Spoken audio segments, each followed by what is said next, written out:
Failure comes only we forget our ideals, objectives and principles.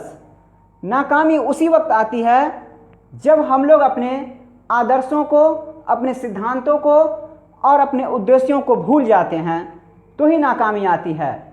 I mean to से, मेरा कहने का मतलब यह है कि आप किसी लक्ष्य को पूरा करने के लिए जो उद्देश्य बनाते हैं, उस लक्ष्य को पूरा करने के लिए जो सिद्धांत बनाते हैं, और आपको अपने पेरेंट्स से, अपने टीचर्स से, अपने सोसाइटी से, अपने कंट्री से जो आदर्श मिला हुआ होता है, अपने पूर्वजों से जो आदर्श मिला हुआ होता है, उस आदर्शों को अगर भूल जाते हैं तो ही नाकामी मिलती है। एसएससी प्रीवियस क्वेश्चंस में आगे देखेंगे।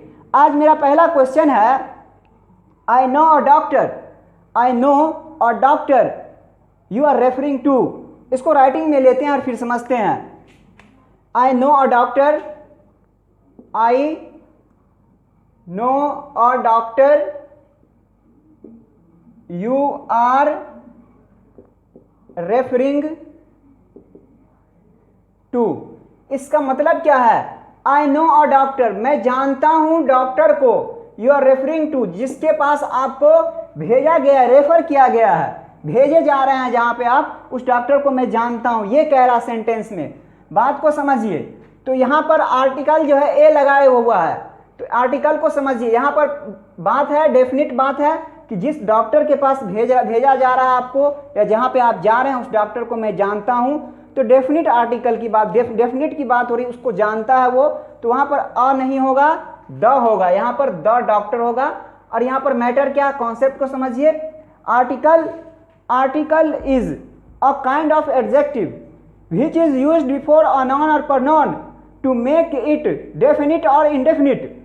आर्टिकल खुद एक एडजेक्टिव का प्रकार है, एक एडजेक्टिव का टाइप्स है, जिसका यूज नाउन या pronoun के पहले किया जाता है। काहे के लिए? इस नाउन या pronoun को निश्चित या अनिश्चित बनाने के लिए। और आर्टिकल दो होता है, एक डेफिनिट आर्टिकल होता है, एक इंडेफिनिट आर्टिकल होता है। डेफिनिट आर्टिकल में द आता है और इंडेफिनिट आर्टिकल में ए या एन आता है। तो अब अगर इस तरह से कहेंगे, a boy is standing on the door, एक लड़का दरवाजा पर खड़ा है, और फिर इसका मतलब ये होगा, कहेंगे a boy is standing on the door, एक लड़का दरवाजा पर खड़ा है, तो इसका मीनिंग ये निकलेगा कि उस लड़का को आप नहीं जानते हैं। अगर इसी बात को इस तरह से कहिएगा, the boy is standing on the door, तो इसका मीनिंग यह निकलेगा कि आप उस लड़का को जानते हैं, द लगा देने से। इस तरह से कहिएगा, a girl is calling you, एक लड़की आपको कॉल कर रही है, तो इसका मतलब है कि उस लड़की को आप नहीं जानते हैं। अगर इसी बात को कहिएगा, the girl is calling you, तो इसका मतलब यह होगा कि जो लड़की कॉल कर रही है उस लड़की को आप जानते हैं। सबको हम फिर से राइटिंग में लेते हैं और फिर देखते हैं आगे। यहां पर क्यों आया? क्योंकि डेफिनिट बात हो रही है, उस डॉक्टर को वो जानता है जहां पर वह भेजा जा रहा, खुद कह रहा आई नो, मैं जानता हूं उस डॉक्टर को जहां पे आपको भेजा जा रहा है, तो द यहां पे आएगा। अ का मतलब है कि यहां पर कह रहा मैं जानता हूं, यहां पर अ लगा दिया, मतलब मैं नहीं जानता हूं, इसलिए यहां पे सिस्टम नहीं बैठ रहा था, मैंने द कर दिया। अब इसका कॉन्सेप्ट को समझते हैं। कॉन्सेप्ट क्या? पहले हम लोग article, article it is itself a kind of adjective which is used before noun और pronoun to make it definite, DEFINITE, definite और इंडेफिनिट। क्या मैंने कहा? It is itself a kind of adjective, यह क्या? खुद ही एक एडजेक्टिव का एक प्रकार है, विच इज यूज्ड, जिसका इस्तेमाल किया जाता है कहाँ? बिफोर नॉन और pronoun, नॉन या pronoun के पहले किया जाता है। टू मेक इट, बनाने के लिए, डेफिनिट और इंडेफिनिट बनाने के लिए आर्टिकल का यूज किया जाता है। फिर उसके बाद हम लोग जानते हैं, उसके बाद हम लोग देखते हैं कि आर्टिकल कितने हैं? आर्टिकल दो हैं। आर्टिकल कितने हैं? आर्टिकल दो हैं। आर्टिकल ARTICL, आर्टिकल कितने हैं? आर्टिकल दो हैं। एक है definite article, DEFINIT, definite article, definite, एक है indefinite, INDEFINIT, indefinite.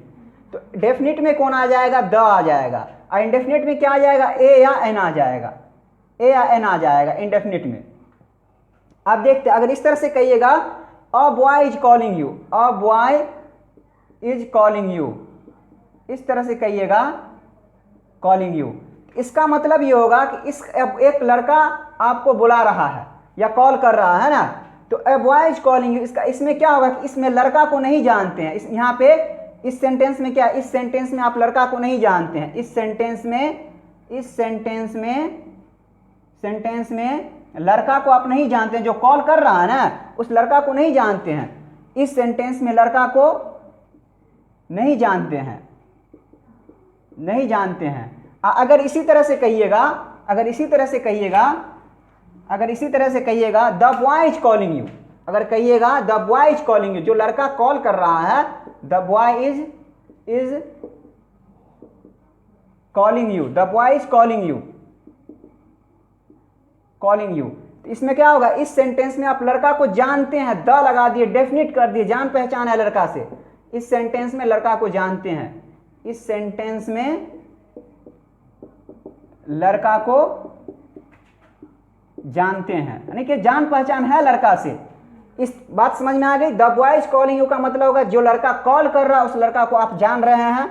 A boy is calling you कहिएगा तो इसका मतलब यह है कि जो लड़का कॉल कर रहा है उस लड़का को आप नहीं जानते हैं। इनडिफिनिट आर्टिकल है, ये अनिश्चित है इसमें, और ये द क्या है, डेफिनिट आर्टिकल है। द डेफिनिट आर्टिकल है और ए क्या है, इनडिफिनिट आर्टिकल है। ए या एन इनडिफिनिट आर्टिकल होता है और द डेफिनिट आर्टिकल होता है। किसी को नॉन या प्रोनाउन को डेफिनिट बनाने के लिए द का यूज किया जाता है, नॉन या प्रोनाउन को इनडेफिनिट बनाने के लिए ए या एन का यूज किया जाता है। हो जाएगा।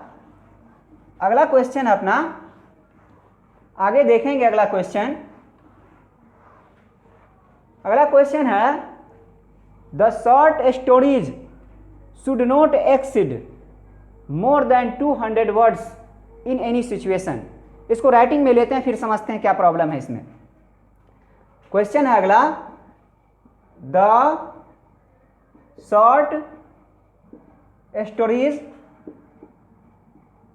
Should not exceed more than 200 words in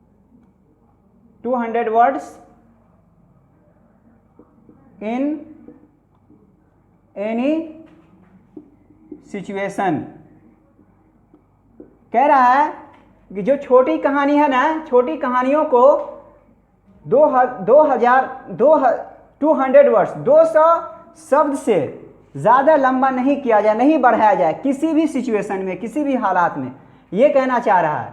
तो अब देखिए कॉन्सेप्ट क्या है, यहाँ पे एक्सीड लिखा हुआ है, यहाँ पे मोर देन लिख दिया है। कॉन्सेप्ट अपना है exceed is itself a comparative, so it will take neither more nor than. Exceed खुद ही कॉम्परेटिव है, इसीलिए यह न तो मोर लेगा और न ही देन लेगा, ये कॉन्सेप्ट है। तो फिर यहाँ पर कैसे कर दिया, ये मोर भी कर दिया और देन भी कर दिया, इसके साथ मोर देन नहीं होगा, ये एरर है। इसको हम लोग देखते हैं। अब क्या हो गया, the short story should not exceed 200 words in any situation. किसी भी सिचुएशन में, किसी भी हालात में छोटी कहानियों को 200 शब्द से ज़्यादा नहीं किया जाए, नहीं बढ़ाया जाए, एक्सीड नहीं किया जाए। अब इसका कॉन्सेप्ट हम लोग लिख लेते हैं। कॉन्सेप्ट अपना क्या है इसके लिए कॉन्सेप्ट है is itself a comparative, so it will take neither more nor than। क्या कह रहा है, एक्सीड खुद ही कॉम्परेटिव है एक, सो इसीलिए इट विल टेक, न तो ये मोर लेगा और न ही देन लेगा, इसीलिए वहां पे मोर देन लिखा हुआ था और मैंने काट दिया। मेरा नेक्स्ट क्वेश्चन है आगे होगा। अगला क्वेश्चन है it is better to keep one's head in the face of danger than losing one's courage. इसको राइटिंग में लेते हैं। It is better to keep one's head in the face of danger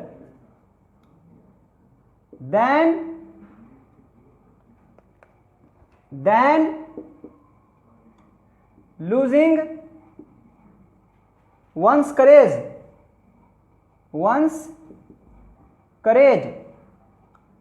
ये क्वेश्चन है अपना। देखिए, एक बात तो यह है, यहां पर टू कीप वंस हेड का मतलब क्या है, ये सीखने को है।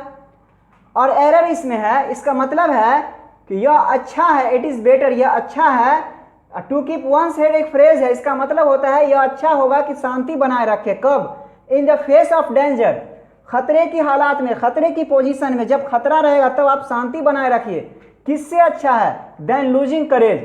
आप करेज को, साहस को अगर खो देंगे तो फिर आप खतरा का सामना कैसे करेंगे? यही कह रहा है इसमें कि जब कोई खतरा आए तो आप करेज को खोने से ज़्यादा अच्छा है, खोने से अच्छा है कि आप शांति बनाए रखें, करेज को मेंटेन करके रखें, साहस को मेंटेन करके रखें। ये कहना चाह रहा है सेंटेंस में। तो इस क्वेश्चन में तो यहाँ पर वंस का कोई यूज नहीं है, यहाँ पे वंस नहीं है, बेकार है। तो यहाँ पर अब ये एरर था, ये एरर मतलब वंस नहीं होगा। अब हो गया सीधा कि यह अच्छा है कि आप शांति बनाए रखें जब खतरा है, और करेज को मेंटेन करके रखें, करेज को खोए नहीं। करेज को खोने से ज़्यादा अच्छा है कि आप शांति बनाए रखें, करेज को मेंटेन करके रखें। इसका मतलब लिख लेते हैं हम लोग। इसका मतलब क्या है? टू कीप वंस हेड का मतलब होता है, टू कीप वंस हेड का मतलब होता है टू कीप वंस हेड का मतलब होता है टू कीप